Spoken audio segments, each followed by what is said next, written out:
Kerajaan Samudra Pasai itu apa sih? Awal mula berdirinya Kerajaan Samudra Pasai pada abad ke-13, tepatnya pada tahun 1267 Masehi, yang didirikan oleh Merasilu. Letak dari kerajaan ini berada di Pulau Sumatera bagian utara, tepatnya di kota Aceh.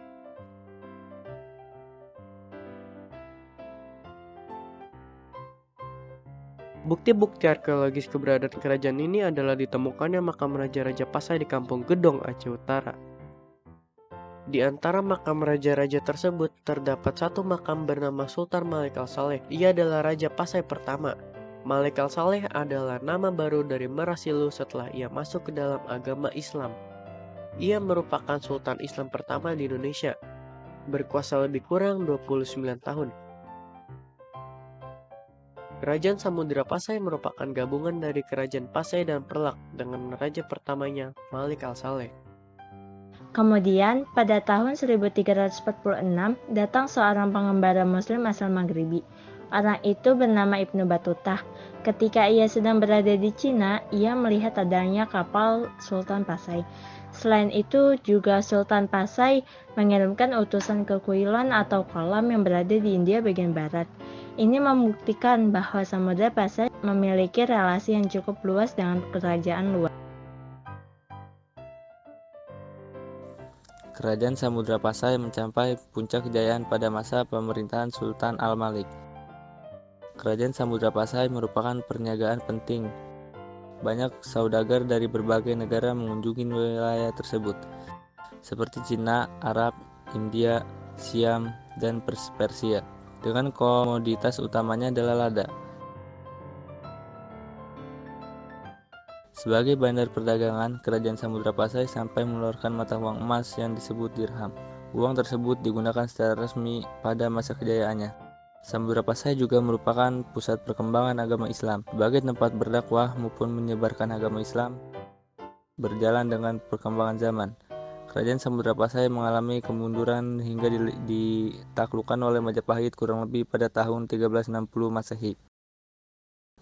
Kemudian pada tahun 1524 Masehi, Kerajaan Samudra Pasai ditaklukkan oleh Kerajaan Aceh.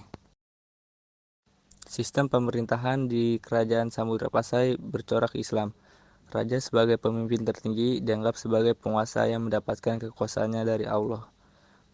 Para pejabat diangkat berdasarkan kualifikasi dalam kemampuan mereka. Hukum di Kerajaan Samudra Pasai didasarkan pada hukum Islam yang dikenal sebagai hukum syariah. Hukum syariah diterapkan dalam hal-hal seperti pernikahan, perceraian, dan perdata.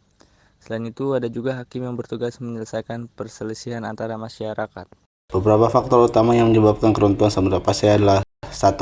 Serangan Majapahit. Kerajaan Majapahit yang berpusat di Jawa melancarkan serangan terhadap Samudra Pasai sekitar tahun 1365. Serangan ini melemahkan kekuatan militer dan ekonomi Samudra Pasai meskipun tidak menyebabkan keruntuhan secara langsung. 2. Kedatangan Portugis. Pada awal abad ke-16, Portugis mulai melakukan ekspansi ke Asia Tenggara. Pada tahun 1521, mereka menyerang dan merebut kota pelabuhan utama Samudra Pasai. Penguasaan Portugis ini mengakibatkan hilangnya kendali atas jalur perdagangan penting yang selama ini menjadi sumber kekayaan dan kekuatan Samudra Pasai. 3. Persaingan dengan Malaka. Malaka yang juga merupakan pusat perdagangan dan kekuatan politik di kawasan tersebut muncul sebagai pesaing utama Samudra Pasai. Kerajaan Malaka yang menguasai perdagangan di Selat Malaka mengurangi dominasi Samudra Pasai. 4. Internal konflik. Konflik internal dan perebutan kekuasaan di antara para bangsawan dan elit kerajaan memperlemah struktur pemerintahan Samudra Pasai. Ketidakstabilan politik ini memudahkan kerajaan tersebut untuk diserang dan dikuasai oleh kekuatan luar. 5. Perubahan jalur perdagangan. Penggeseran jalur perdagangan maritim internasional terutama pada penaklukan Malaka oleh Portugis pada tahun 1511. Mengurangi peran strategis Samudra Pasai dalam perdagangan global. Hal ini mengurangi pendapatan dan kekuatan ekonomi kerajaan. Keruntuhan Samudra Pasai menandai akhir dari salah satu kerajaan Islam tertua di Nusantara dan merupakan bagian penting dalam sejarah perkembangan Islam di Indonesia. Setelah keruntuhannya, wilayah menjadi bagian dari Kesultanan Aceh yang lebih besar dan lebih kuat. Marco Polo menerangkan bahwa telah melihat keberadaan kerajaan Islam yang berkembang pada waktu itu, yakni Samudra Pasai dengan ibu kota di Pasai. Selain dua catatan tersebut, Sejarah kerajaan Samudra Pasai juga dapat dilacak dari hikayat Raja Pasai dan penyelidikan sejumlah ahli sejarah Eropa. Menurut para ahli sejarah Eropa, kerajaan Samudra Pasai muncul sekitar pertengahan abad ke-13 dengan Sultan Malik Al-Saleh sebagai raja pertamanya. Pada awalnya, kerajaan ini adalah kelanjutan dari kerajaan-kerajaan pra-Islam yang sudah ada sebelumnya. Nazimuddin Al-Kamil adalah laksamana laut dari dinasti Fatimiyah di Mesir yang berhasil menaklukkan kerajaan Hindu-Buddha di Aceh dan mendirikan kerajaan di Pasai. Raja-raja Kesultanan Samudra Pasai dan kontribusinya selama menjabat sebagai raja. Yang pertama adalah Malik As-Saleh atau Marasilu yang menjabat pada periode 1267 hingga 1297. Kontribusi beliau adalah pendiri kerajaan Samudra Pasai dan raja pertama yang memeluk Islam setelah mendapat pengaruh dari pedagang muslim.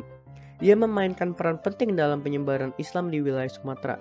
Yang kedua adalah Malik Al-Tahir yang menjabat pada periode sekitar akhir abad ke-13 hingga awal abad ke-14.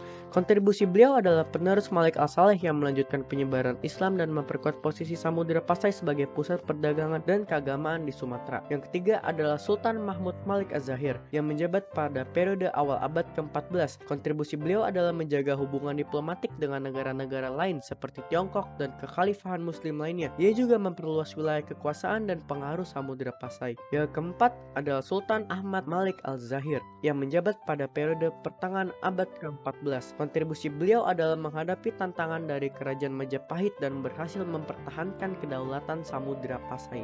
Aktivitas dan kontribusi utama para raja kerajaan Samudra Pasai. Yang pertama, penyebaran Islam. Para raja Samudra Pasai berperan penting dalam menyebarkan agama Islam di Sumatera dan sekitarnya. Mereka mendirikan masjid-masjid dan pusat pendidikan Islam. Yang kedua adalah perdagangan internasional. Kerajaan Samudra Pasai menjadi pusat perdagangan internasional, terutama dalam komoditas seperti lada, emas, dan rempah-rempah. Pelabuhan mereka sering dikunjungi oleh pedagang dari berbagai negara seperti Tiongkok, India, dan Timur Tengah. 3. Hubungan diplomatik. Para raja Samudra Pasai menjalin hubungan diplomatik dengan kerajaan-kerajaan lain, termasuk dengan Tiongkok yang mengirim utusan seperti Laksamana Cheng Ho ke Samudra Pasai.